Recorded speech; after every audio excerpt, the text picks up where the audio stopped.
Joining us now on trackside is my teammate and Grand Slam Racer of the Year, breakout star from the Grand Slam meets, Melissa Jefferson-Wooden. Melissa, how are you feeling? Good. AB, how are you? I'm good. I'm good. I saw your practice. Good vibes as always. It's good to see you on trackside. I know it's good to be here. Thanks for having me. We are so happy to have you. Listen, you have really been just a joy to watch because I feel like every single time you break the tape and you cross the line, like you just have so much exuberance and excitement. Grand Slam, I can tell you're really, really, into that league, but they canceled their last meet. But quickly before we dive into your questions, what's your initial reaction to hearing that news and knowing that they're not coming back for LA? So it was kind of like it was kind of a bit of mixed emotions. Like part of me was obviously sad, but I wasn't like, oh my gosh, it's the end of the world. Like I didn't go to like, oh my gosh, are we ever gonna have this again? It was just kind of like, okay, if they're canceling it, it is for a reason. But I know like just the people who have their hand on Grand Slam, like it's something that they want to be around for a long time. And I think a lot of the times people forget, like, with startups, there come challenges, there comes things where you have to like just sit down and evaluate, like, hey, okay, for the longevity of this is probably the best decision for now. Like, even though to the public eye it looks really bad sometimes, but it's like in the grand scheme of things, it's gonna work out later on down the line. So then once I like processed that part of it, I was like kind of like, okay. And I was just happy. I was like, oh wow, wait, well, technically I finished as race of the year, so worked out for me. I know one of the big things for you this year was running the 200 more, and the Grand Slam gave you that opportunity to show what you can do in the 200. I've always known you as a 100 runner. I didn't Yeah. really know what you could do in the two. I was always supportive as your training partner, but I'm like, I don't know. But that 21:99 PR, that was huge. That kind of set a statement to the rest of the world. How have you been building up to the 200 this season? I know I've seen the work you've been putting in, but let us know the process of building up that 200 and becoming a double threat. The beginning of the year, it was a lot of just uh really not taking for granted the longer workouts that we were doing, even though they sucked.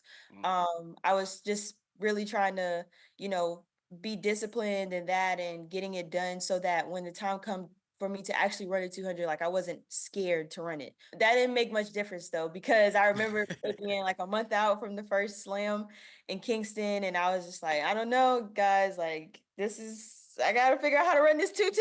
I can't be going on national television and embarrassing myself. So, but just Kingston was a really good slam, but Miami was the one where it was kind of like, okay, you have your Olympic gold medalist, you have your Olympic bronze medalist in there, and then you have other very well-renowned 200-meter runners in there. Like that's their thing. And so it was definitely an opportunity that I was like, okay, well, let me really see where I'm at. And so I went out there, I got out good, and I died at the end, like a typical short sprinter would do. Run the strongest 150 you can and hold on for dear life. And I don't think my body was ready for what I did. So it was like, I started swimming. But that was the beauty in it. Like I was able to still PB in that. And then just building off of that, I knew going into Philly, like, nah, this time they're not going to get me. So that's basically how I went about it. I am so curious about your training camp and your training group. Like you are just all of you are like titans, right? At what you do. But you're with TT Terry. You're also with Sha'Carri Richardson as your training partner.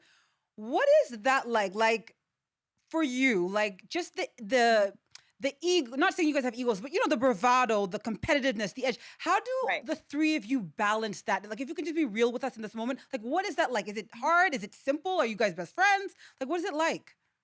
Yeah, well, it's like every training group. You have your dynamics here and there, but I feel like the thing about our group, which is so special, is that we all complement each other in different ways. And we lean on each other's strengths that may be somebody else's weakness, and we like basically take that and carry it through.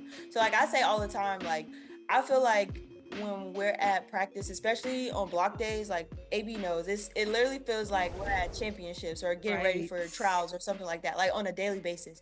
And not in a bad way. Like it's just Mm.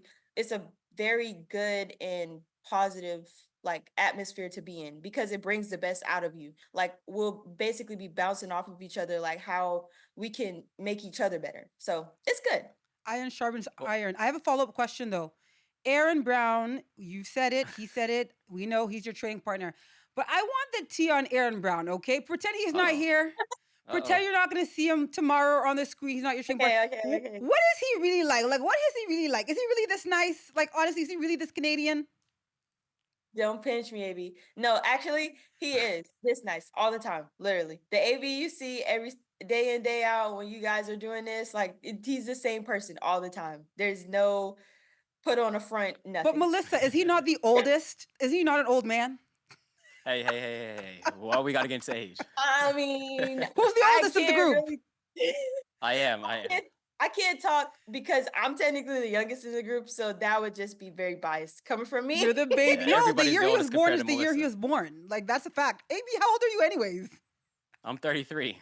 Oh, yeah, in track And they years, remind me of it every day. that's geriatric. I know. Respectfully. Anyways. Looking ahead to pre-classic, I know you're talking about iron sharpens iron, and your training partners, they're going to be there in pre-Fontaine with you, and it's obviously going to be fireworks. Everyone's going to run really fast, as the pre-classic is always one of the best meets of the year. But it's been announced that you're going to be running against Sha'Carri, of course, and Julian Alfred, the defending Olympic champion. So how important is this race? And is this kind of like a test for you going into the World Championships to kind of show what you can do, being the world leader and having run 10:73 already this season? Yeah, so I'm excited. I love it. I'm excited. I'm not gonna lie. It's basically gonna look very similar to the Olympic final for us for our race. Hopefully this time around, I'm on the top and not in the third spot. But I'm gonna just go out there and continue to do what I've been doing. Like, I feel like me starting out the year with Grand Slam, going into meets where I run 2 races over the weekend, and then having a big training block in between to go back home and work on the things I need to work on. This time I actually am really excited to see what it's like for me to, come from Philly with the big training block, but then go out there and just don't have to conserve any energy, or don't have to feel like I have to be careful, not careful, but just like, just lay it all out there, because I only have one Conservative. rep. Yeah. Yeah. I only have You one rep, so let's see where we at. AB, anything else? Are we done? You got anything good? You want to admit anything? Was she right about you being nice?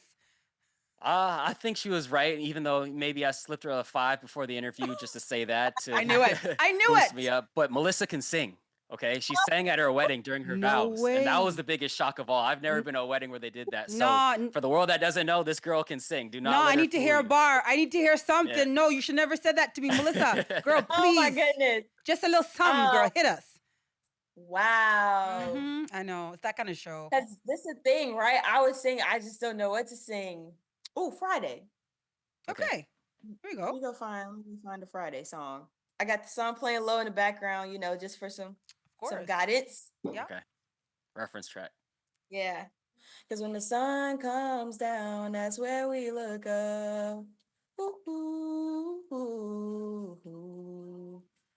When the sun comes down, that's where we look up. Oh, when the sun comes down, that's where we look up. That's where we look Let's up. go. That's a track side first. Let's go. Melissa Jefferson-Wooden, you are a joy to watch on the track. You're also a joy to speak to. I'm so grateful AB asked you to come on. So AB, thank you for that. He should have sent you more than $5. He's very cheap, I've learned. But that aside, he's an amazing person, and we're so happy that you were able to come on and to say yes to this. And thank you for singing us out. Thank you. Thank you guys. Hey, she's racer of the year. She's got a lot more change than me right now. So That's fair. 5 is all I can spare. That's fair. That's fair. Good But luck this thanks for season. thanks for coming on, Melissa. I'll see you tomorrow at practice. Thank you guys.